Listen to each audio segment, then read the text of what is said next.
நிகழ்ச்சிக்கு உங்களை அன்போடு வரவேற்கின்றோம் நேயர்களே. ஒரு வரலாற்று சிறப்புமிக்க தீர்ப்பை உச்சநீதிமன்றம் வழங்கி இருக்கிறது என்றுதான் சொல்ல வேண்டும். இந்த ஒரு வழக்கில் மட்டுமல்லாமல் ஜெயலலிதா, சசிகலா உள்ளிட்டோர் மீதான இந்த ஒரு வழக்கில் மட்டும் அவர்கள் மீதான விஷயமாக மட்டுமல்லாமல் ஒட்டுமொத்தமாக ஊழல் சார்ந்த பல விஷயங்களை இந்த தீர்ப்பு பேசுகிறது. ஒட்டுமொத்தமாக இந்த நாட்டில் ஊழல் எந்த அளவிற்கு புரையோடி போயிருக்கிறது, இதை மாற்ற வேண்டிய அவசியம் என்ன, எந்த அளவிற்கு இந்த ஈவில் மெனஸ் என்று குறிப்பிடப்பட்டு அது ஒரு மிகப்பெரிய தாக்கத்தை ஏற்படுத்தி கொண்டிருக்கிறது. இதை அனைத்து நாம் இந்த ஊழல் என்ற விஷயத்தை எதிர்த்து அனைவரும் நாம் போராட வேண்டும். இது நம்முடைய அரசியல் சாசனத்திற்கே எதிரான ஒன்றாகவும் போய்கொண்டிருக்கிறது என்று ஒரு கடுமையான நிலைப்பாட்டை உச்சநீதிமன்றம் எடுத்திருக்கிறது. 4 ஆண்டு சிறை தண்டனையும் அதே போல 10 கோடி ரூபாய் அபராதமும் திருமதி சசிகலா உள்ளிட்ட 3 பேருக்கும் விதிக்கப்பட்டிருக்கக்கூடியதை நாம் பார்க்கிறோம். அதுல அந்த 4 ஆண்டு சிறை தண்டனை உடனடியாக அமலுக்கு வருகிறது. உடனடியாக அவர்கள் சரணடைய வேண்டும் என்றும் அந்த உச்சநீதிமன்றத்துடைய தீர்ப்பில் குறிப்பிடப்பட்டிருக்கிறது. இன்று காலை பெங்களூருக்காக பயணம் மேற்கொள்வார் அதிமுக பொதுச் செயலாளர் சசிகலா அவர்கள் என்று எதிர்பார்க்கப்படுகிறது. அது குறித்து அவர் எப்போது பயணம் மேற்கொள்கிறார், அடுத்த கட்டமாக அதுல என்ன நடக்கப் போகிறது என்பது குறித்த விஷயங்களையும் நாம் உடனடியாக நேரடி தகவல்களையும் நாம் பார்க்க இருக்கிறோம். அதை தாண்டி இந்த தீர்ப்புடைய முக்கியத்துவம் என்ன, இந்த தீர்ப்பை தாண்டி அதற்கு அடுத்த நிலையில் அவர்கள் மேல்முறையீட்டுக்கு செல்ல முடியுமா, இப்படி பல்வேறு விஷயங்களை நாம் பேச வேண்டியிருக்கிறது, பல்வேறு விஷயங்களை ஆராய வேண்டியிருக்கிறது. கவர்னர் எதன் அடிப்படையில் முடிவெடுக்க போகிறார், கவர்னர் ஒரு காம்போசிட் ஃப்ளோர் டெஸ்ட் என்று சொல்லப்படக்கூடிய அந்த சட்டமன்ற வாக்கெடுப்பிற்கான ஒரு உத்தரவை கொடுப்பாரா, இப்படி பல்வேறு கேள்விகள் இருக்கிறது. அல்லது தற்போது நேற்று கடிதம் கொடுத்திருக்கக்கூடிய திரு எடப்பாடி பழனிசாமி அவர்களை முதலமைச்சர் ஆக்குவாரா, இப்படி பல்வேறு கோணங்களில் கேள்விகள் தொடர்ந்து எழுந்து கொண்டிருக்கின்றன. சட்ட ரீதியான கேள்விகள் எழுந்து கொண்டிருக்கின்றன, அரசியல் ரீதியான கேள்விகள் எழுந்து கொண்டிருக்கின்றன. இப்படி பல்வேறு விஷயங்களை நாம் இன்றைய நிகழ்ச்சியில் அலசி ஆராய இருக்கிறோம் நேயர்களே. இதற்காக நம்மிடையே மூத்த வழக்கறிஞர் திரு விஜயன் அவர்களும் இந்த நிகழ்ச்சியில் இணைந்திருக்கிறார். அவர் இந்த நிகழ்ச்சிக்கு வரவேற்க விரும்புகிறேன். கர்நாடக உயர்நீதிமன்றத்துடைய தீர்ப்பு ரத்து செய்யப்பட்டு கீழமை சிறப்பு நீதிமன்றத்தில் நீதியரசர் குன்ஹா வழங்கிய தீர்ப்பு முழுமையாக அப்படியே செல்லும் என்று உச்சநீதிமன்றம் தெரிவித்திருக்கிறது. அதுதான் இந்த தீர்ப்புடைய ஒரு வரி சாராம்சம் என்று கூட சொல்லலாம்.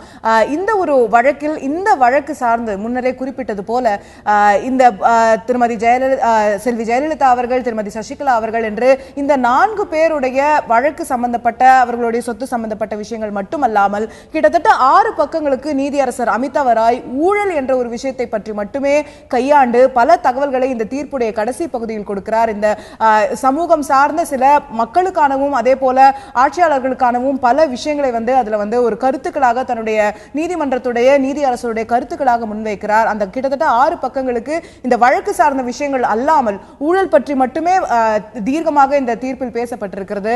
ஊழல் என்ற விஷயத்தை மாற்றுவதற்கு நாட்டின் அனைத்து குடிமகன்களும் இணைந்து செயலாற்ற வேண்டும், பணியாற்ற வேண்டும் என்றது நீதியரசர் அமிதாவ் ராய் இந்த வழக்குடைய தீர்ப்புடைய கடைசி பகுதியில் குறிப்பிட்டிருக்கக்கூடிய முக்கியமான கருத்தாக இருக்கிறது. நான் இந்த வழக்கு குறித்தும் தீர்ப்பு குறித்தும் அடுத்த கட்டமாக பல தகவல்களை திரு மூத்த வழக்கறிஞர் திரு விஜயன் அவர்களிடத்துல கேட்க விரும்புறேன். ஒரு இம்பார்ட்டன்டான ஜட்ஜ்மெண்ட் வந்திருக்கு திரு விஜயன். நிச்சயமா தமிழ்நாடு மட்டுமில்லாமல் இந்தியா முழுவதுமே ரெப்பர்கஷன்ஸ் ஏற்படுத்தக்கூடிய விஷயம் தான். இந்த ஒரு ஜட்ஜ்மெண்டோட பல முக்கிய அம்சங்களை நம்ம பார்க்க முடியுது. அதுல சட்ட ரீதியான பல விஷயங்களுக்கான ஒரு தெளிவையும் கூட இந்த தீர்ப்பு கொடுக்கிறது அப்படின்னு பார்க்கலாமா? உதாரணத்திற்கு கிருஷ்ணானந்த் அக்னிஹோத்ரி வழக்குல அந்த 10% அந்த டிஸ்ப்ரோபோர்ஷனேட் அசெட்ஸ் இருந்தா அது பிரச்சனை இல்லைன்னு சொல்லப்பட்டிருந்தது. அது பொருந்தவே பொருந்தாது அப்படிங்கிற மாதிரியான சில விஷயங்கள் சொல்லியிருக்காங்க. சோ வேற இந்த ஒரு வழக்கை தாண்டி அடுத்த கட்டமா அனைவருக்கும், ஒட்டுமொத்த நாட்டுக்கும் இல்ல நம்மளுடைய அத்தனை அடுத்த கட்டமா வரக்கூடிய வழக்குகளுக்கும் இருக்கக்கூடிய ரெப்பர்கஷன்ஸ் இந்த வழக்குல இருக்கக்கூடிய இந்த தீர்ப்புடைய சாராம்சம் நிறைய கொடுக்குதுன்னு நினைக்கிறீங்களா? என்ன மாதிரியான விஷயங்களை நீங்க பாக்குறீங்க? இப்போ கடந்த ஒரு 4-5 வருடமாகவே நம்ம ஊழலை எப்படி ஒழிக்கிறது, அதுவும் அரசு சார்ந்த ஊழலை அப்படின்னு டெல்லியில் கூட ஒரு பேரணி நடந்து ஆம் ஆத்மி பார்ட்டி உருவாகி அவங்க ஆட்சியும் பிடிச்சி அப்புறம் லோக்பால் அப்படிங்கிற ஒரு சட்டம் போடணும் அப்படின்ற வரைக்கும் அது இன்னும் சட்டமாகவில்லை. ஆனால் ஒரு கணக்கு பார்த்தா ஊழலில் 2-3 வகை இருக்குது. எக்ஸிக்யூட்டிவ்ஸ், அதாவது இந்த தேர்ந்தெடுக்கப்பட்ட உறுப்பினர்களில் இருந்து இருக்கின்ற மந்திரி சபையில் பண்ணுற ஒரு ஊழல், அப்புறம் பியூரோக்ராட்ஸ் அரசு அதிகாரிகள் பண்ணுற ஊழல், அப்புறம் இந்த lower judiciary or sometimes 1 or 2 higher judiciary also ஊழல் பண்ணுறதெல்லாம் நம்மளுடைய கட்டுப்பாட்டை மீறி அதிகமாக போய் கொண்டிருக்கின்ற ஒரு காலம். இதை எப்படி உடனடியாக தடுத்து நிறுத்தணுங்கிறதுக்கு இப்போ சட்டம் வராட்டி கூட லஞ்ச ஒழிப்பு சட்டம் அப்படின்றது வந்து ப்ரிவென்ஷன் ஆஃப் கரப்ஷன் ஆக்ட். நாங்கள் கூட எப்பொழுதும் வேடிக்கையாக சொல்லுவோம், இந்தியாவில் ப்ரிவென்ஷன் அப்படின்னு ஒரு வார்த்தையை போட்டாலே அது வந்து இன்னும் கொஞ்சம் அதிகமாக பண்ணுவாங்க. Prevention of corruption act, prevention of food adulteration act, இதெல்லாம் வந்து நடைமுறையில் ஒரு மூர்க்கத்தனமாக தடுக்கப்படுவதில்லை. இன்றைக்கி என்ன சொல்கிறாங்க, இந்த தேர்ந்தெடுக்கப்பட்ட உறுப்பினர்கள், அதாவது மந்திரி சபை, ஒரு வருஷத்துக்கு தமிழ்நாட்டு போன்ற ஒரு பெரிய மாநிலங்களில் செலவு வந்து பட்ஜெட் செலவு 1,47,00,000. ஒரு 5 வருஷம் இருந்தாக்க கிட்டத்தட்ட ஒரு 12-13 கோடி வந்து வெறும் 12 லட்சம் கோடி வந்து வெறும் செலவினங்களுக்காக இருக்குது. அதில் உள்ள ஒரு கிக் பேக். அடுத்தது ஒவ்வொரு பீரியட்லேயும் ஒரு ஏரியாவில் ஊழல் நிறையா இருக்கும். இப்போ ஊழல் அதிகமாக இருக்கிற 3 ஏரியாக்கள் என்ன அப்படின்னு சொன்னாக்கா, நிலக்கரி, இந்த தெர்மல் பவருக்காக நிலக்கரி வாங்கிறதுல கிட்டத்தட்ட 1,00,000 டன் ஒரு நாளைக்கு இறக்குமதி பண்ணாங்கன்னாக்கா ஒரு டன்னுக்கு $13 வந்து இப்போ கூட போயிட்டுருக்குன்னு சொல்கிறாங்க. அதுக்கப்புறம் ரெண்டாவதாக என்ன சொல்கிறாங்க அப்படின்னாக்கா, அந்த சாதாரண எலக்ட்ரிசிட்டிக்கு பதிலாக சூரிய ஒளி மூலம் தயாரிக்கின்ற எலக்ட்ரிசிட்டியை $3 பதிலாக $6 கொடுத்து வாங்கிறதுக்கு அதானியினுடைய தொடர்பின் மூலம் ஒரு பெரிய பணம் போயிட்டுருக்கு. அப்புறம் ஆற்று மணல், அதுக்கப்புறம் இத்தியாதி விஷயங்கள். இதெல்லாம் எல்லாருக்கும் தெரியும். தெரிஞ்சாலும் இதில் இருக்கின்ற பணத்தினுடைய அளவு வந்து ரொம்ப அதிகமாக இருக்கிறதுனால, ஒரு டேர்ம் வந்து ஒருத்தங்க ஒரு கட்சி ஆட்சியை பிடிச்சிட்டா, பவர் எடுத்துட்டா, குறைஞ்சபட்சம் 30,000 கோடி வந்து ஒன்றுமே செய்யாமல் சுருட்ட முடியும். அப்படி இருக்கின்ற ஒரு நிலை எல்லாருக்கும் தெரியும். ஆடிட்டர் திரு விஜயன், குறுக்கீடுக்கு மன்னிக்கணும். இப்படி பல்வேறு விஷயங்கள் வந்து, பல்வேறு உதாரணங்கள் வந்து ஊடகங்களில் பேசப்படுகிறது, இருக்கப்படுகிறது, எல்லாமே சரி. பட் வந்து நிச்சயமா இந்த வழக்கு போல ஒரு இறுதியா ஒரு தீர்ப்பு வராமல் வந்து எந்த ஒரு விஷயத்தையும், எந்த ஒரு வழக்கும் நிரூபிக்கப்பட முடியாத, நிரூபிக்காத வரை அது வந்து ஒரு உண்மையான விஷயமாக கருதப்படுவதில்லை, சட்டத்தின்படியும் சரி, சமூகத்திலுமே சரி. அதற்கு தான் என்னுடைய கேள்வியை நான் முன் வச்சேன். இந்த ஒரு வழக்கு 20 ஆண்டு காலம் கழிச்சு இந்த வழக்குல அவங்க வந்து ஊழலுக்கு எதிரான ஒரு தீர்ப்பு அப்படிங்கிற மாதிரியா கடைசியா அவ்வளோ அந்த விஷயங்களை சொல்லும் போது, இந்த தீர்ப்பை வந்து ஒரு மேற்கோளாக வைத்து அடுத்தடுத்த கட்டங்களாக நம்ம வந்து பல வழக்குகளை டீல் பண்றதுக்கான வாய்ப்பு இருக்கு. அதற்கான சட்ட வாய்ப்புகளை இந்த வழக்கு ஏற்படுத்தி கொடுத்திருக்காங்கிறதுல தான் என்னுடைய அதற்கான சட்ட வாய்ப்புகள் இருக்கு. இப்போ இந்த தீர்ப்பு வந்து இறுதி தீர்ப்பான பிறகு தான், அந்த அக்யூஸ்ட் வந்து கன்விக்ட் ஆன பிறகு தான் வந்து இறுதியாகிறது அப்படின்னு நாம் சொல்கிறோம். அது வரைக்கும் இந்த தீர்ப்பு வந்து ஒரு பெரிய மாற்றத்தை உண்டு பண்ணியிருக்கிறது. என்ன அப்படின்னாக்கா, முதல்ல ஒரு நல்ல தீர்ப்பு வரணும்னாக்கா அதை கொடுக்கின்ற நீதிபதிக்கு ஒரு அறச்சினம் இருக்கணும். மைக்கேல் குன்ஹா வந்து ஒரு அறச்சினத்துடன் கொடுத்த ஒரு தீர்ப்பை சுலபமாக வந்து உயர்நீதிமன்றம், கர்நாடக உயர்நீதிமன்றத்தில் குமாரசாமி வெறும் ஒரு மேலெழுந்த வாரியான கணித பிழையில் அந்த தீர்ப்பை வந்து தள்ளுபடி செய்கிறாரு. அது மறுபடியும் இறுதியாகிறதுக்கு உச்சநீதிமன்றத்தில் வழக்கு நடத்தி ஆர்டர்ஸ் ரிசர்வ் பண்ணி 8 மாதம் கழித்து தான் வந்துச்சு. இதில் முக்கியமாக நாம் தெரிஞ்சு கொள்ள வேண்டியது, பெட்டர் லேட் தென் நெவருங்கிறத விட மாதிரி 20 வருஷம் கழித்து, 25 வருஷம் கழித்து ஒரு தீர்ப்பு வந்தாலும் அந்த தீர்ப்பு அடுத்த கட்டத்துக்கு எடுத்துக்கொண்டு செல்கிறது அப்படிங்கிறதுல ரெண்டாவது அபிப்பிராயம் கிடையவே கிடையாது. அதனால் ஆனால் இந்த ஊழல் அப்படிங்கிறது ஒவ்வொரு கேஸ்லேயும் எடுக்கின்ற வழக்கில் விசாரணை முடிந்து தீர்ப்பு வரும் வரை காத்து கொண்டிருந்தால் ஊழலை வந்து லைட்டனிங் ஸ்பீடில் முடிக்க முடியாது. அதனால் ஊழல் செய்ய முடியாத மாதிரி ஒரு ஒரு ஒரு பாதுகாப்புக்கான சட்டமும் உடனே வேணும்.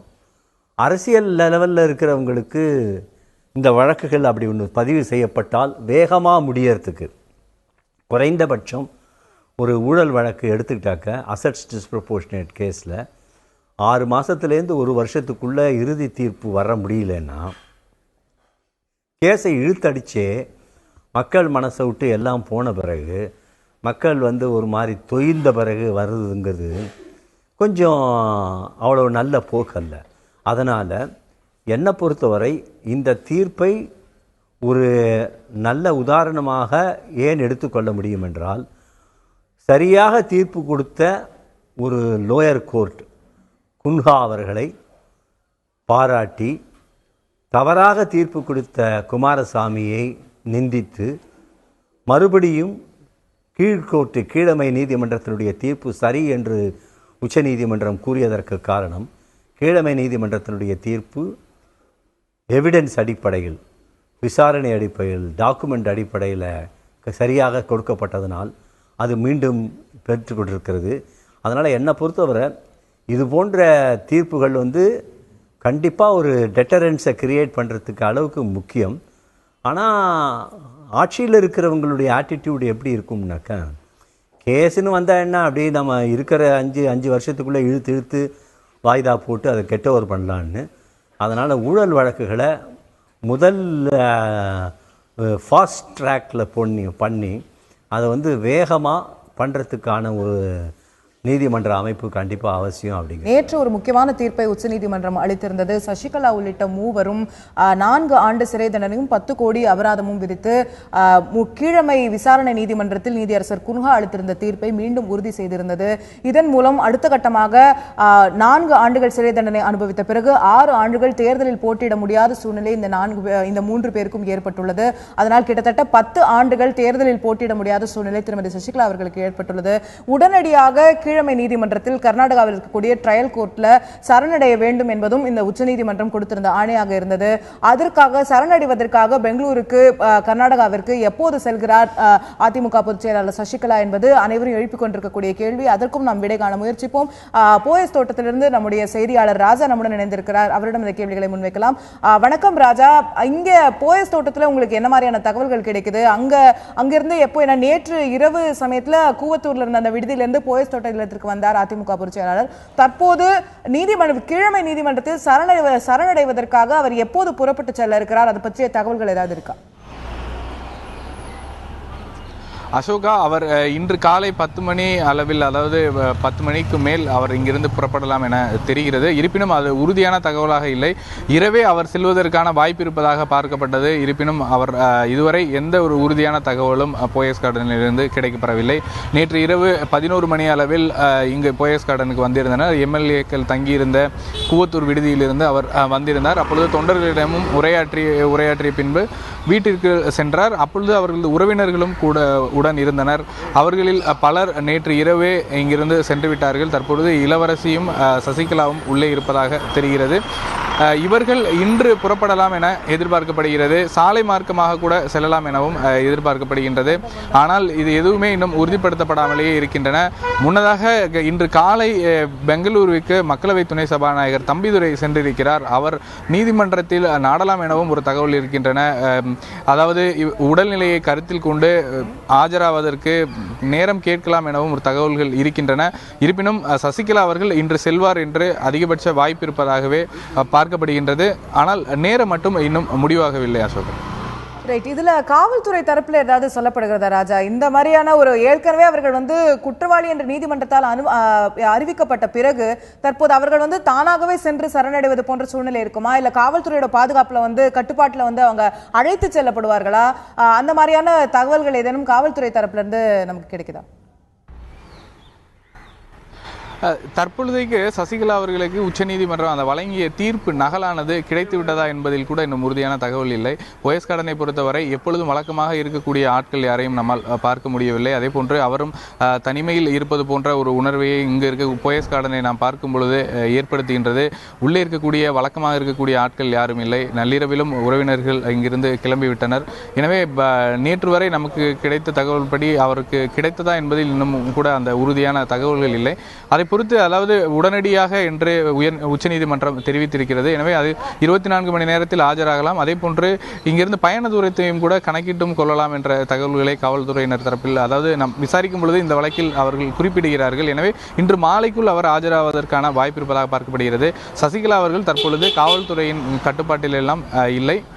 இந்த போயஸ் கார்டனை பொறுத்த வரைக்கும் தமிழக போலீசார் வழக்கமாக இருக்கக்கூடிய போலீசாரே இருக்கின்றனர். குறிப்பாக போயஸ் கார்டன் இல்லத்திற்கு தொடர்ந்து பாதுகாப்புகள் வழங்கப்பட்டு தான் வந்திருந்தன.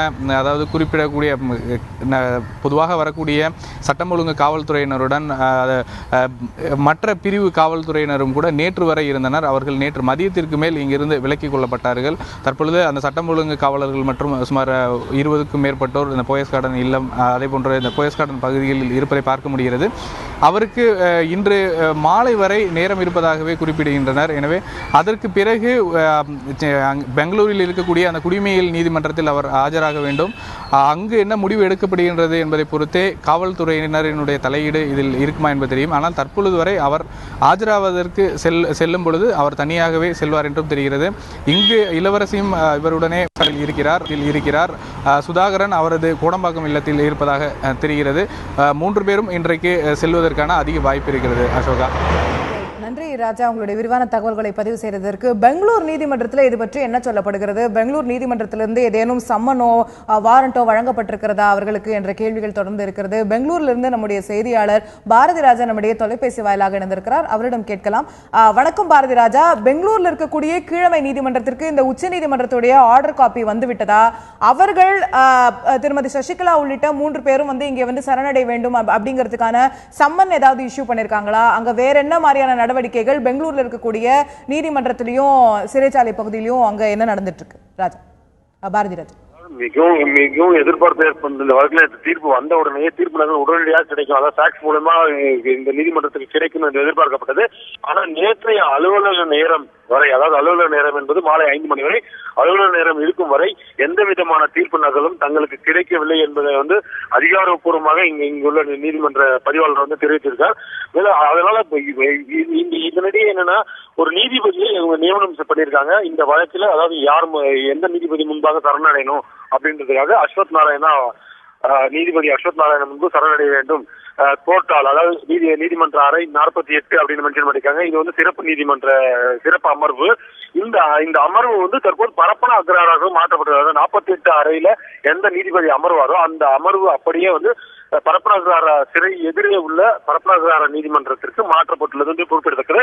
சோ இப்ப தற்போதைக்கு சசிகலா உள்ளிட்ட 3 குற்றவாளிகளும் சரணடைவது பரப்பன அக்ரஹாரா சிறையில் தான். ஆனா இதுவரைக்கும் இந்த கர்நாடகாவில் உள்ள நீதிமன்றத்திற்கு அந்த தீர்ப்பு நகல் என்பதே தகவலாக உள்ளது, அதிகாரப்பூர்வ தகவலாக உள்ளது. இந்த தீர்ப்பு நகலானது இன்று காலை நீதிமன்ற நேரம் துவங்கும், அலுவலக நேரம் துவங்கும், அதாவது 11 மணிக்கு அலுவலகம் துவங்கியவுடன் கைக்கு கிடைக்கும் என்று எதிர்பார்க்கப்படுகிறது. தற்போதைக்கு இதை அடுத்த கட்டமாக இதற்குள்ளாக அவர்கள் சரணடைந்தால் அது எப்படி எடுத்துக்கொள்வது? ஒருவேளை சரணடையாவிட்டால் அவர்களுக்கு பிடிவாரண்ட் பிறப்பிப்பதா? அதற்கு அடுத்த கட்ட நடவடிக்கை என்ன? போலீசாருக்கு கூறி ஒரு நோட்டீஸ் அனுப்பி பிடிவாரண்ட் பிறப்பிப்பது, இல்லை என்றால் இன்னும் சற்று, அதாவது இந்த நகல் கிடைத்ததால் அந்த நகல் கிடைத்தது 24 மணி நேரம் வழங்கப்படுமா என்பது குறித்தெல்லாம் ஆலோசிக்கப்படும். இருப்பினும் இந்த வழக்கு பொறுத்த மட்டும் உடனடியாக சரணடைய வேண்டும் என்று உச்சநீதிமன்றம் குறிப்பிட்டுள்ளது மிகவும் குறிப்பிடத்தக்க ஒன்று. அதனால் இந்த உச்சநீதிமன்றத்தின் தீர்ப்பு நகல் கர்நாடகாவில் உள்ள நீதிமன்றத்திற்கு கிடைத்த உடனேயே சரணடைய வேண்டும் என்ற அவசியமில்லை. ஏனென்றால் நேற்று தீர்ப்பு நகலானது குற்றவாளிகள் தரப்புக்கு வழங்கப்பட்டுள்ளது. அதில் தெளிவாக குறிப்பிடப்பட்டுள்ளது உடனடியாக நீங்கள் சென்று சரணடைய வேண்டும்.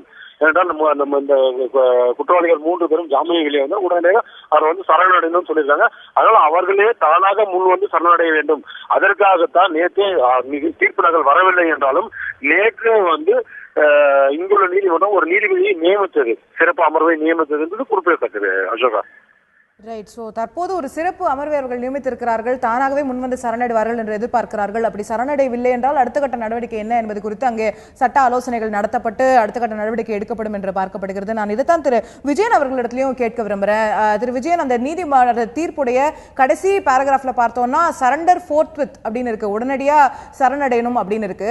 அப்படி வழக்கமா சொல்லப்படும் போது அதற்கு உடனடியாங்கிறது இமீடியட்டா அவங்க உடனே கிளம்பி போயிருக்கணும் அப்படிங்கிற மாதிரி தான் அதை புரிஞ்சுக்கணுமா, இல்ல ஒரு 24 hours டைம் அந்த மாதிரி ஏதாவது கால அவகாச விண்டோ இருக்கிறதா? இப்போ எப்போக்குள்ள டைம் அப்படின்லாம் ஒன்றும் தனியா கிடையாது. இதுல டைம்னு ஒன்றும் தனியா கிடையாது. அவங்க அந்த தீர்ப்பு கிடைச்ச உடனே கிளம்பி போகணும். இப்போ டைம்னா அவங்க இங்கேருந்து போகிறதுக்கான நேரம் அதெல்லாம் ஒரு சீரியஸாக எடுத்துக்க மாட்டாங்க. ஆனால் அதில் நேரம் போடல, அதனால் ஒரு 3 நாள் எடுத்துக்கலாம் 2 நாள் எடுத்துக்கலாம்லாம் சொன்னாக்க அதை அவங்க அதை ஒப்புக்கொள்ள மாட்டார்கள். அதனால் இப்போ நீதிமன்றத்தில் போய் சரணடையணும். அந்த சரணடையத்துக்கு போகிறதுக்கான நேர காலம் அந்த மாதிரி விஷயங்களை ஒன்றும் சொல்ல மாட்டாங்க. அதனால் ஒட்டுமொத்தமாக பார்த்தா இன்றைக்கி சாயங்காலத்துக்குள்ளே கண்டிப்பாக சரணடையணும். ஸோ இன்றுக்குள்ளே சரணடையணும் அப்படிங்கிறது உங்களுடைய பார்வையாக இருக்குது, ஒரு ரீசனபிள் டைமுக்குள்ளே அப்படிங்கிறது. இது அவர்களாக தானாக போய் சரணடையணுமா, இல்லை அரெஸ்ட் மாதிரியான விஷயங்கள் நடப்பதற்கான வாய்ப்பு இருக்கிறதா? அதில் இருக்கக்கூடிய ப்ரொசீஜர் என்ன? அவங்க காவல்துறையோட கண்காணிப்பில் போகணுமா, இல்லை அவங்களே போகணும்? காவல்துறை கண்காணிப்பு அவசியம் இல்லை. அவங்களா வாலண்டரியாக சரண்டர் ஆனாக்க, சரண்டர் ஆகலைன்னா தான் நான் பெயிலபிள் வாரண்ட் பண்ணி அவங்கள அழைச்சிட்டு போய் அரெஸ்ட் பண்ணுவாங்க. அதனால் அவங்களா போய் சரணடையலாம். இதுபோல் தான் எல்லா அப்பீல் வழக்குலேயும் அதுலேயும் சரணடைவாங்க. ட்ரையல் கோர்ட்டில் மட்டும் என்னன்னாக்கா மற்றதுலலாம் கோர்ட்டுக்கு தீர்ப்பு வழங்குறன்னு இருக்க வேண்டாம். ட்ரையல் கோர்ட்டில் மட்டும் என்றைக்கு தீர்ப்பு வழங்குறாங்களோ அன்றைக்கி அந்த தீர்ப்பு வழங்குற நாள் அவங்க இருக்கணும் அங்கே. அப்போ உடனே அங்கே முடிஞ்ச பிறகு அங்கேருந்து நேராக போயிடுவாங்க. அது மாதிரி தான் நடந்துச்சு இந்த கேஸில் கூட. எஸ். இதில் நான் முன்னே கேட்டிருந்த கேள்விக்கான விடையை முழுசாக பெற விரும்புகிறேன். அப்போ உங்களுடைய தொடர்பில் என்னால் சரியாக பெற முடியல. இதற்கான அடுத்த கட்ட அப்பீலுக்கு அவங்க போக முடியுமா? இன்னைக்கு திரு தம்புதேரி அவர்கள் பெங்களூர் சென்றிருக்கிறார். அங்கே அவர் ஏதோ காலம் கேட்பார், இன்னும் சரண்டர் ஆகிறதுக்கு டைம் கேட்கப்படலாம் அப்படின்னு எதிர்பார்க்கப்படுகிறது. அந்த மாதிரியான விஷயங்களோ அல்லது அடுத்த கட்ட அப்பீலோ பெயிலோ இந்த மாதிரியான ஏதாவது ஒரு பாசிபிலிட்டிஸ் இருக்கா? இதை ரெண்டாக பிரிச்சுக்கலாம். அப்பீல் தான் ஃபைனல் கோர்ட் சுப்ரீம் கோர்ட்டு ஃபைனலாக கன்விக்ட் பண்ணிட்ட பிறகு அதுக்கு மேலே மேல்முறையீடுன்னு ஒன்று கிடையாது. ரிவ்யூ அப்படின்னு சொல்கிறது ஒரு விஷயம். ஃபஸ்ட்டு இன்ஸ்டன்ஸில் ரிவ்யூங்கிறது வெறும் சர்க்குலேஷனில் தான் நடக்கும். பேப்பர்ஸ் மட்டும்தான் சர்க்குலேட் ஆகும். பார்ட்டிஸ்லாம் போய் வாதாடுறதுக்கு ரைட்டு கிடையாது. அந்த பேப்பர் சர்க்குலேட் ஆச்சுன்னா அவங்கள பொறுத்த வரைக்கும் அந்த பேப்பரை வச்சு ஒரு ரிவ்யூ ரிஜெக்டட்னு போகிறதுக்கு தான் ஏன்னா அது எந்த நீதிமன்றிகள் தீர்ப்பு கொடுத்தாங்களோ அவங்ககிட்ட தான் போகும். இதில் மறு ஆய்வு செய்யறதுக்கு தீர்ப்பை படித்தவரை ஒரு வரி கூட எதுவுமே இல்லை. அதனால் ரிவ்யூங்கிறது தியரட்டிக்கலாகவும் பாசிபிள் இல்லை, ஜஸ்டிஃபிகேஷன் வைஸும் பாசிபிள் இல்லை. ஆனால் எதுவாக இருந்தாலும் ஒரு அப்ளிகேஷன் ஒன்று போடலாம், அது ரிஜெக்ட் ஆகலாம். அதோட சரி. அடுத்தது எங்களுக்கு காலதாமதம் வேணும், கால அவகாசம் வேணும் சரண்டர் பண்ணுறதுக்கு அப்படின்னு கொடுக்குற விஷயம்லாம் சுப்ரீம் கோர்ட்டே ஃபோர்த்வித் பண்ணுன்னு சொல்லிட்டதுனால இதில் கால அவகாசங்கிறது இந்த ஸ்டேஜில் கிடையாது. ஏன்னா இப்போ எல்லா ஸ்டேஜும் முடிஞ்சு உச்சநீதிமன்றத்திலேருந்து ஃபைனல் ஹியரிங் வந்த பிறகு எங்களுக்கு ஒரு டைம் கொடுங்க அப்படின்னு கேட்குறது தள்ளி போடுற மாதிரி ஆகிடும். ஃபோர்த்வித்துங்கிற வார்த்தைக்கு உச்சநீதிமன்றத்தினுடைய அந்த வார்த்தைக்கு அர்த்தம் இழந்து போயிடும். அதனால் கீழமை நீதிமன்றம் அப்படி ஒரு அப்ளிகேஷன் போட்டால் கூட அதில் பர்மிட் பண்ண மாட்டாங்க. ரைட். ஸோ அதை பர்மிட் பண்ணுவதற்கான கால அவகாசம், சரண்டர் ஆவதற்கு கால அவகாசம் கொடுப்பதற்கான வாய்ப்பில்லை அப்படிங்கிறது உங்களுடைய பார்வையாக இருக்கிறது. இந்த வழக்கில் அடுத்தடுத்த கட்டங்களாக மற்றும் பல கேள்விகளும் எழுந்திருக்கிறது நேர்களே. தற்போது இந்த வழக்கில் தண்டிக்கப்பட்ட பிறகு எடப்பாடி பழனிசாமி அவர்கள் முதலமைச்சர் வேட்பாளராக, முதலமைச்சர் கேண்டிடேட்டாக சட்டமன்ற குழு, அதிமுகவுடைய சட்டமன்ற குழுவுடைய தலைவராக தேர்ந்தெடுக்கப்பட்டிருக்கிறார். அவர் நேற்று எம்எல்ஏக்களுடைய ஆதரவு கடிதத்தையும் கவர்னரிடம் அளித்திருக்கிறார். தற்போது கவர்னர் இதில் எப்படி முடிவெடுப்பார்? முழுமையாக அனைத்து பல எம்எல்ஏக்களுடைய, அதிகபட்சமான எம்எல்ஏக்களுடைய கடிதத்தை கொடுத்திருப்பதனால் திரு எடப்பாடி பழனிசாமி அவர்களை நேரடியாக பதவியேற்க அழைப்பாரா, அல்லது ஏற்கனவே திரு பன்னீர்செல்வம் அவர்கள் கொடுத்திருந்த புகார்களின் பேர்ல இதை 2 பேருக்குமே வாய்ப்பு என்ற மாதிரி முடிவெடுப்பாரா? சிட்டிங் சீஃப் மினிஸ்டர் என்ற அடிப்படையில் திரு பன்னீர்செல்வம் அவர்களுக்கு ஒரு முன்னுரிமை கிடைப்பதற்கான வாய்ப்பு இருக்கிறதா? இப்படி பல கேள்விகள் இருக்கின்றன. நேற்று உச்சநீதிமன்றம் சொத்து வழக்கில் வழங்கிய தீர்ப்பு அடுத்தடுத்த கட்டங்களாக பல தாக்கங்களை ஏற்படுத்தும் என்று எதிர்பார்க்கப்படுகிறது. முதற்கட்டமாக திருமதி சசிகலா அவர்கள் பொதுச் செயலாளராக, அதிமுகவுடைய பொதுச் செயலாளராக இருக்கக்கூடியவர்கள், அவர் முதலமைச்சராக முடியாது என்பதற்கான ஒரு முக்கியமான ஒரு தாக்கத்தை இந்த தீர்ப்பு ஏற்படுத்தியிருக்கிறது. இதற்கு மேல் அடுத்த கட்டமாக யார் முதலமைச்சராக போகிறார் என்ற கேள்வியும் இருக்கிறது. நான் திரு விஜயன் அவர்களிடத்தில் கேட்க விரும்புகிறேன். இந்த அரசியல் ரீதியான விஷயங்களுக்கு போறதுக்கு முன்னாடி சட்ட ரீதியா இன்னும் ஒரு கிளாரிபிகேஷன் உங்ககிட்ட நான் பெற விரும்புகிறேன். இதுல இந்த ஒரு வழக்குல ஜெயலலிதா அவர்கள் மீதான குற்றமும் கூட நிரூபிக்கப்பட்டிருக்கிறது. ஆனால் அவர் தற்போது உயிரோட இல்ல அப்படிங்கிறதுனால அந்த தண்டனை அவர்களுக்கு இருக்காது அப்படிங்கிறது பார்க்கப்படுகிறது. இந்த சிறை தண்டனை மட்டும்தான் இருக்காதா? அந்த 100 கோடி ரூபாய் அபராதம் அப்படிங்கிறது ஏதாவது எடுக்கப்படுறதுக்கான, அவர்களுடைய சொத்துக்கள் மூலமாகவோ மற்ற விஷயங்கள் மூலமாகவோ எடுக்கப்படுறதுக்கான வாய்ப்பு இருக்கா? அந்த விஷயம் how does that work திரு விஜயன்? சிறை தண்டனையை பொறுத்த வரைக்கும் தான் உயிரோடு இல்லாத ஒருத்தரை சிறையில் இட முடியாது. அவர் பேரில் போடப்பட்ட ஃபைனு, அவர் சொத்துக்களை கான்ஃபிஸ்கேட்னு பண்ண அத்தனை விஷயங்களும், அதாவது கீழமை குன்ஹா பாஸ் பண்ண எல்லா டைரக்ஷன்ஸும் கம்ப்ளை பண்ணி ஆகணும். கண்டிப்பாக ஜெயலலிதா இறந்தாங்கிறதுக்காக அதை யாரும் விட்டுருல. ஏன்னா அவங்க ஒரு மாதத்துக்கு முன்னாடி அவங்க இறந்துட்டாங்க, அவங்களுக்கு அக்விட் ஆகிடும், மீதி பேருக்கெல்லாம் அவங்க பப்ளிக் சர்வெண்ட் இல்லை, வெளியே வந்துடுவாங்கன்னு சொன்னபோது நான் அதுக்கு ஒரு விளக்கம் கொடுத்தேன். அது மாதிரி பாசிபிள் கிடையாது, உச்சநீதிமன்றத்தினுடைய தீர்ப்பே வேறு அப்படின்னு சொல்லி. அதனால் இந்த வழக்கில் ரொம்ப பாராட்டத்தக்க வேண்டிய விஷயம் என்னவென்றால், நாம் ஜெயலலிதா இறந்துட்டதுனால அவங்கள ஒரு புனிதமாக்க வேண்டிய அவசியமே கிடையாது. அவரும் குற்றம் செய்தவர் தான். என்ன, அவருக்கு சிறை தண்டனை வழங்க முடியாது. இதர தண்டனைகள் சொல்லப்பட்டது அத்தனையும் கண்டிப்பாக அவர் மீது செயல்படுத்தப்படும். அதில் இரண்டாவது அபிப்பிராயமே கிடையாது. ஸோ அவருடைய அந்த ஃபைன்கிறது எடுக்கப்படுவதற்கான வாய்ப்பு இருக்குது. அதே போல் அவர்களுடைய சொத்துக்கள் அனைத்தும் அரசு கருவூலத்திற்கு போகும். இந்த வழக்கில் சம்மந்தப்பட்டிருக்கக்கூடிய, அட்டாச் செய்யப்பட்டிருக்கக்கூடிய சொத்துக்கள் அனைத்தும் அரசு கருவூலத்துக்கு போகும் அப்படிங்கிறதையும் நம்ம புரிஞ்சுக்கிறோம். அடுத்த கட்டமாக இதில் இப்போது சசிகலா அவர்கள் முதலமைச்சர் ஆக முடியாது அப்படின்னு சொல்லும்போது, இப்போது எடப்பாடி பழனிசாமி அவர்கள் சட்டமன்ற குழு தலைவராக தேர்ந்தெடுக்கப்பட்டு இத்தனை எம்எல்ஏக்களுடைய ஆதரவு எனக்கு இருக்குன்னு நேற்று கவர்னரை சந்தித்து கடிதம் கொடுத்திருக்கிறாரு. ஏற்கனவே திரு ஓ பன்னீர்செல்வம் அவர்கள் எனக்கும் எம்எல்ஏக்களுடைய ஆதரவு இருக்குது, அதை சட்டமன்ற நான் நிரூபிக்க தயாரா இருக்கேன் அப்படிங்கறத சொல்லியிருக்காரு. இப்போ ஆளுநருடைய டெசிஷன் எவ்வாறா இருக்கும், அதுல சட்டம் என்ன மாதிரியாக சொல்கிறது, அனைத்து இப்போ மெஜாரிட்டி ஆஃப் எம்எல்ஏஸ் உடைய சப்போர்ட்டை இவர் கடிதமா கொடுத்திருக்காரு அப்படிங்கிறதுனால எடப்பாடி பழனிசாமி அவர்களுக்கு முன்னுரிமையா, அல்லது ஏற்கனவே சிட்டிங் சீஃப் மினிஸ்டரா இருக்காரு அப்படிங்கிற பட்சத்துல திரு பன்னீர்செல்வம் அவர்களுக்கு முன்னுரிமையா? இதுல சட்ட ரீதியா என்ன நுணுக்கங்கள் இருக்கு? இதுல எடப்பாடி ராமமூர்த்திக்கு முன்னுரிமை கிடையாது, பன்னீர்செல்வம் அவர்களுக்கும் முன்னுரிமை கிடையாது. நான் நேற்று கலந்து கொண்ட தந்தி டிவியில் சொன்ன மாதிரி ஜாயிண்ட் ஃப்ளோர் டெஸ்ட், அதாவது காம்போசிட் ஃப்ளோர் டெஸ்ட் அப்படின்னு ஒன்று வைப்பாங்க.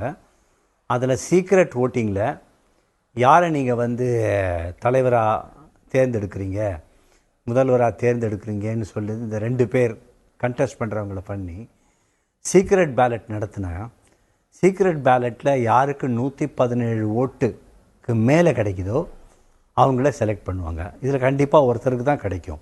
அது யாரும் நமக்கும் தெரியாது.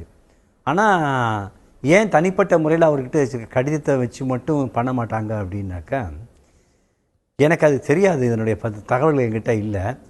எடப்பாடி பழனிசாமி பேரில் கூட நிறைய கிரிமினல் வழக்குகள் பெண்டிங்காக இருக்கிறதா சொல்கிறாங்க.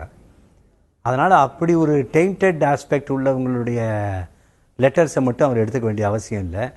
அந்த லெட்டர்ஸ்லாம் தன்னிச்சையாக பெறப்பட்டது இல்லை, ஏன்னா அது கூவத்தூரில் போட்டது. அதனால் இது எல்லாத்துக்கும் ஒரு முற்றுப்புள்ளி வைக்கணும்னா கவர்னர் என்ன செய்வார் அப்படிங்கிறது இருக்கிறதுல பெஸ்ட் அப்படின்னாக்க, நான் மட்டும் சொல்ல, சோலி சொராப்ஜி கூட இன்றைக்கி உச்சநீதிமன்றத்துலேருந்து சொல்லியிருக்காரு. ஒரு ஜாயிண்ட் ஃப்ளோர் டெஸ்ட்டு உத்தரப்பிரதேசத்தில் கல்யாண் சிங் கவர்மெண்ட்டில் நடந்த மாதிரி பண்ணி, அந்த ஜாயிண்ட் ஃப்ளோர் டெஸ்ட்டில் யார் வின் பண்ணுறாங்களோ அவங்க சீஃப் மினிஸ்டராக பதவியேற்று அரசாங்கத்தை நடத்த முடியும். இதுதான் இப்போ இருக்கிற நிலைமை. இது வந்து ஒரு ஜாயிண்ட் ஃப்ளோர் டெஸ்ட்னு சொல்லும்போது, காம்போசிட் ஃப்ளோர் டெஸ்ட்னு சொல்லும்போது இரு தரப்பினரையும் அழைத்து ஒரே நாள்ல அவர்களுடைய வாய்ப்பு கொடுத்து பெரும்பான்மையை நிரூபிக்க சொல்றதுக்கான வாய்ப்பு அப்படிங்கறத புரிஞ்சுக்கிறோம். சோ இந்த ஒரு ஜாயிண்ட் ஃப்ளோர் டெஸ்ட்க்கு முன்னாடி முதலமைச்சருக்கான ஒரு ஸ்வேரிங் இன் நடக்கணும்னு அவசியம் இல்லையே. எந்த ஸ்வேரிங் இன்னுக்கும் போகாம டைரக்டா ஃப்ளோர் டெஸ்ட்க்கு போகலாம். அதுதான் கிடையாது. ஸ்வேரிங் நடக்கணும். அதான் ஸ்வேரிங் நடக்காம போகும். நீங்க இது வந்து ஒரு சீக்ரெட் பேலட்ல நடத்துறதுக்கு வாய்ப்பு இருக்கு அப்படின்னு குறிப்பிட்டீங்க. அப்புறம் ஒரு சீக்ரெட் பேலட்ல இருக்கும் அப்படின்னா இந்த கட்சி கொறடா உத்தரவு அப்படிங்கறது வந்து இந்த விஷயத்துல பொருந்தாதா? ஏன்னா இந்த கட்சி தாவல் தடை சட்டம் அப்படிங்கிற மாதிரியான வந்து கட்சி இல்ல கட்சி கொறடா உத்தரவோ இல்ல கட்சி தாவல் விஷயம் எல்லாமே கட்சி வந்து மந்திரி சபையை அமைச்ச பிறகு வர விஷயங்கள். இது இருக்கிற 2 கிளைமேட்ல யார் வந்து முதலமைச்சராக கூப்பிடணுங்கிற பொழுது கொறடாவினுடைய நார்மல் டைரக்ஷன்ஸ் வந்து இந்த வழக்குக்கு பொருந்தாது, இந்த சிச்சுவேஷனுக்கு பொருந்தாது. இல்ல இப்போ ஒரு அரசாங்கம் ஆனா நிலுவையில இருக்கு இல்லையா? என்னதான் அவர் வந்து ரிசைன் பண்ணிருந்தாலுமே கூட கவர்னர் சொல்லிருக்காரு நீங்க வந்து மாற்று ஏற்பாடு பண்ற வரைக்கும் தொடருங்கன்னு. அப்ப the cabinet has full powers. ஏன்னா அரசாங்க நிலுவையில இருந்தா கூட இதுல உள்ள பிரச்சனை என்ன அப்படின்னாக்கா, கொறடான்னு ஒருத்தர், அது பன்னீர்செல்வத்தினுடைய கொறடாவோ இல்லை சசிகலாவுடைய கொறடாவோ ஒரு டைரக்ஷன்ஸ் இது மாதிரி இஷ்யூ பண்ணாங்கன்னா அப்போ ஃப்ளோர் டெஸ்ட்டுங்கிறது ஒரு மீனிங்லெஸ் ரிடண்டன்ஸ் ஆகிடும் இல்லையா? அதனால் ஒரு பிரயோஜனம் இல்லை. நான் டெஸ்ட்டில் பங்கேற்றுக்கிட்டால் நான் வந்து விளக்கப்பட்டுடுவேன் அப்படின்னு சொன்னால் இந்த மாதிரி ஒரு டெஸ்ட் வைக்க வேண்டிய அவசியமே கிடையாது. அதனால் joint floor test with a secret ballot is the only available best option in this, so that both are given equal opportunity, both are have to contest in an atmosphere where MLAs act without any coercion, influence or undue influence or duress. Right. So இது வந்து ஒரு secret ballot என்று சொல்லக்கூடிய ஒரு வாக்கெடுப்புடன் கூடிய ஒரு joint floor test தான் இதுக்கு தீர்வா இருக்க முடியும்னு சொல்றீங்க. இதுல இன்னும் ஒரே ஒரு சந்தேகம் வருது. நேற்று வந்து இந்த தீர்ப்பெல்லாம் வந்த பிறகு அதிரடியாக பன்னீர்செல்வம் அவர்களுக்கு ஆதரவு அளித்த அனைத்து எம்எல்ஏக்களும் அதிமுகவிலிருந்தே நீக்கப்பட்டிருக்கிறார்கள். அப்படின்னு சொல்லும்போது அவர்கள் இந்த ஃப்ளோர் டெஸ்ட்ல பங்கெடுக்க முடியுமா? அப்படியே பங்கெடுத்தாலுமே கூட அவர்கள் அடுத்தது ஒரு அதிமுக அரசாங்கத்தை அமைக்க முடியுமா? இல்லை, அவங்க கண்டிப்பாக பங்கேற்க முடியும். என்ன காரணம்னாக்கா, எம்எல்ஏ வந்து கான்ஸ்டியூஷனாக எலெக்ட் ஆகி வந்தவங்கள எம்எல்ஏ விட்டு நீக்கணும் அப்படின்னு சொன்னாக்கா முதல்ல சபாநாயகருக்கு போய் அந்த மாதிரி இந்த ஒரு சிச்சுவேஷனில் இந்தந்த காரணத்துக்காக எடுத்துட்டேங்கிறது, கட்சி உறுப்பினரை பதவியை நீக்கிறேன் அப்படிங்கிறதெல்லாம் வந்து இன்றைக்கி கட்சியில் வந்து சசிகலாவுக்கு ஹோல்டு பண்ணுற டெம்ப்ரரி ஜெனரல் செக்ரட்டரி போஸ்ட்னு ஒன்று கிடையவே கிடையாது. டெம்ப்ரரி போஸ்ட்டுங்கிறதே ஏற்கனவே செலக்ட் ஆன அந்த ஒரு கமிட்டி தான். அதனால் இப்போ இருக்கிற 10 பேர் பதவி நீக்கம் செய்கிறேன்னு சொல்கிறது கட்சியினுடைய நிர்வாகத்துக்கு புறம்பான ஒரு விஷயம். ஏன்னா எம்எல்ஏ பதவி நீக்கம் செய்யணுன்னா அதுக்கு 10வது அட்டவணையில் உள்ள ப்ரொசீஜரெல்லாம் ஃபாலோ பண்ணணும்.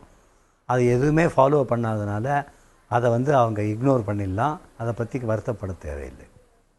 ரைட். ஸோ இந்த பதவி நீக்கமே கூட செல்லாது அப்படிங்கிறதுக்கு அதுக்கான அப்படின்னு போகிறதுக்கான வாய்ப்பு கூட இருக்கா? அவர்கள் அந்த கட்சியிலிருந்து நீக்கப்பட்டது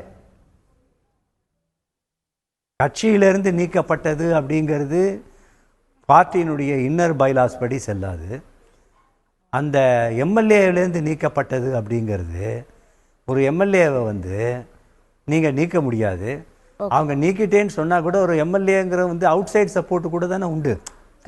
அதிமுகவே அதிமுக சப்போர்ட் இருந்து நீக்கப்பட்டாங்களாங்கிறதே நீங்க கேள்விக்குள்ளாக்குறீங்க. அப்படியே அது நீக்கப்பட்டிருந்தாலுமே கூட அவர்கள் ஒரு இண்டிபெண்டன்ட் எம்எல்ஏங்கிற மாதிரி தொடரலாம் அப்படிங்கிறது உங்களுடைய பார்வையா இருக்கு? கண்டிப்பா பங்கேற்க முடியும். ஏன்னா அந்த போஸ்ட் போவாது. Right right. ஸோ வந்து ஒரு காம்போசிட் ஃப்ளோர் டெஸ்ட் என்று சொல்லப்படக்கூடிய இரு தரப்பினரையும் அழைத்து சட்டமன்றத்தை கூட்டி ஆளுநர் வந்து இந்த ஒரு விஷயத்தை வந்து நடத்துவாரே. ஆனால் அதில் பன்னீர்செல்வம் தரப்பில் இருக்கக்கூடிய 6 எம்எல்ஏக்களும் கூட பங்கேற்க முடியும். அவர்கள் ஒரு சுயேட்சையான எம்எல்ஏக்களாக கூட அதில் வந்து பங்கேற்பதற்கான வாய்ப்பு இருக்கிறது அப்படிங்கிறது உங்களோட பார்வையாக இருக்கிறது. நன்றி திரு விஜயன், இவ்வளவு நேரம் எங்களுடைய நிகழ்ச்சியில் இணைந்து பல்வேறு சட்ட ரீதியான கேள்விகளுக்கு பதிலளித்ததற்கு நன்றி. இந்த ஒரு விஷயத்தில் சசிகலா அவர்கள் அப்போது அடுத்த கட்டமாக எப்போது பெங்களூருக்கு பயணம் மேற்கொள்ள போகிறார் என்ற பரபரப்புகள் என்ற கேள்விகள் ஒரு பக்கம் இருந்து கொண்டு கொண்டிருக்க திரு ஓ பன்னீர்செல்வம் அவர்களுடைய இல்லத்தில் என்ன மாதிரியான காட்சிகள் நடந்து கொண்டிருக்கின்றன என்பதையும் நாம் பார்க்க வேண்டியிருக்கிறது. அங்கிருந்து நம்முடைய செய்தியாளர் பாஸ்கர் நேரடியாக இணைந்திருக்கிறார், அவரிடம் கேட்கலாம். வணக்கம் பாஸ்கர், இன்று காலை திரு பன்னீர்செல்வம் அவர்களுடைய இல்லத்தில் என்ன மாதிரியான சூழ்நிலையை நாம பார்க்க முடிகிறது? மேலும் ஏதேனும் எம்எல்ஏக்கள் அவருக்கு ஆதரவு தெரிவிக்க வந்திருக்கிறார்களா? இல்ல நேற்று தீபா அவர்கள் ஆதரவு தெரிவிச்சதை பார்த்தோம், அந்த மாதிரி வேற ஏதேனும் பிரமுகர்கள் வந்து அவருக்கு ஆதரவு தெரிவிக்கிறதுக்காக வர்ற மாதிரியா இருக்காங்களா? இல்ல திரு பன்னீர்செல்வம் அவர்களுடைய அடுத்த கட்ட நகர்வு இந்த விஷயத்துல என்னவாக இருக்க போகிறது? ஆளுநருடைய முடிவுக்காக தமிழக முதலமைச்சர் ஓ பன்னீர்செல்வம் இன்றும் காத்திருக்கக்கூடிய நிலைதான் இருக்கிறது. நேற்று தமிழக முதலமைச்சருடைய ஆதரவு எம்பியான மைத்ரேயன் மற்றும் மனோஜ் பாண்டியன் ஆகியோர் தமிழக பொறுப்பு ஆளுநர் வித்யாசாகரை சந்தித்து பெரும்பான்மை நிரூபிக்க எங்களுக்கு வாய்ப்பு வழங்கப்பட வேண்டும் என்ற கோரிக்கையை முன்வைத்தார். பெரும்பான்மையை நிரூபிக்கக்கூடிய வாய்ப்பு வந்தால் அதில் நாங்கள் நிச்சயம் வெற்றி பெறுவோம் அப்படிங்கிறதா தமிழக முதலமைச்சர் ஓ பன்னீர்செல்வம் ஏற்கனவே பல முறை பத்திரிகையாளர் கருத்துக்களை தெரிவித்து வண்ணம் இருக்கிறார். இந்த நிலையில் தான் தமிழக ஆளுநருடைய முடிவுக்காக தமிழக முதலமைச்சர் ஓ பன்னீர்செல்வம் இன்றும் காத்திருக்கக்கூடிய நிலையில் நேற்று வழங்கப்பட்ட அந்த காவல்துறையுடைய பாதுகாப்பு வழக்கம் போல தமிழக முதலமைச்சருக்கு என்ன மாதிரி பாதுகாப்பு வழங்கப்படுமோ அதே பாதுகாப்பு நீடிக்கிறது. நேற்று தீர்ப்பு நாளை ஒட்டி வழங்கப்பட்ட பாதுகாப்புக்காக கூடுதல் பாதுகாப்பு போடப்பட்டிருந்தது. 200க்கும் மேற்பட்ட காவலர்கள் பாதுகாப்பு பணியில் ஈடுபட்டார்கள். தற்போது இன்று தமிழக முதலமைச்சர் ஓ பன்னீர்செல்வம் இல்லத்துக்கு வழங்கப்படக்கூடிய அதே பாதுகாப்பு இன்றும் வழங்கப்படுகிறது. நேற்று வழங்கப்பட்ட கூடுதல் பாதுகாப்பு திரும்ப பெறப்பட்டிருக்கிறதுனே சொல்லலாம். அது மட்டும் இல்லாமல் ஆதரவாளர்கள் எண்ணிக்கை கடந்த நாட்களில் ஒப்பிடும்போது ஆதரவாளர் எண்ணிக்கை இன்றைக்கு சற்று குறைவாக இருக்கிறது. நேற்று மறைந்த தமிழக முதலமைச்சருடைய அண்ணன் மகளான தீபா அவர்கள் தமிழக முதலமைச்சர் ஓ பன்னீர்செல்வத்தை மறைந்த தமிழக முதலமைச்சருடைய நினைவிடத்தில் சந்தித்து தன்னுடைய ஆதரவை தெரிவித்தார். அதற்கு பிறகு இல்லத்துக்கும் அழைத்து வரப்பட்டு அவருக்கு மரியாதையும் செலுத்தப்பட்டது. குறிப்பாக ஆராய்ச்சி எடுத்து அவர்கள் உள்ளே வீட்டுக்குள் அனுமதிக்கப்பட்டார்கள். பத்திரிகையாளர் சந்திக்கும் போது இரு கரங்களாக இருந்து நாங்கள் செயல்படுவோம் என்ற கருத்தை பத்திரிகையாளரிடம் தெரிவித்தார் தீபா அவர்கள். இந்த நிலையில் பார்க்கும்போது தீபாவுடைய ஆதரவாளர்களுடைய வருகை இங்கு குறைவாக இருக்கிறது. இங்கு தீபாவுடைய ஆதரவாளர்கள் யாரும் வரவில்லை. தீபா மட்டுமே நேற்று தமிழக முதலமைச்சர் ஓ பன்னீர்செல்வத்துக்கு தன்னுடைய ஆதரவை தெரிவித்துவிட்டு சென்று விட்டார். அதற்கு பிறகு தமிழக முதலமைச்சர் ஓ பன்னீர்செல்வத்துக்கு ஆதரவு தெரிவிக்க வரக்கூடியவர்கள் காத்திருக்கக்கூடிய காட்சிகள் எண்ணிக்கை குறைவாக இருந்தாலும் மணித்துறைகள் அதிகமாக மீண்டும் ஆதரவாளர் வருவார்கள். அதே போல ஏற்கனவே 10 சட்டமன்ற உறுப்பினருடைய ஆதரவு இருக்கிறது, 12 நாடாளுமன்ற உறுப்பினருடைய ஆதரவு இருக்கு. இன்று நிலையில் பார்க்கும்போது சட்டமன்ற உறுப்பினர்கள் கூவத்தூரிலிருந்து யாராவது வந்தால் மட்டுமே இங்கு அவர்கள் சந்திக்கக்கூடிய வாய்ப்பு இருக்கிறது.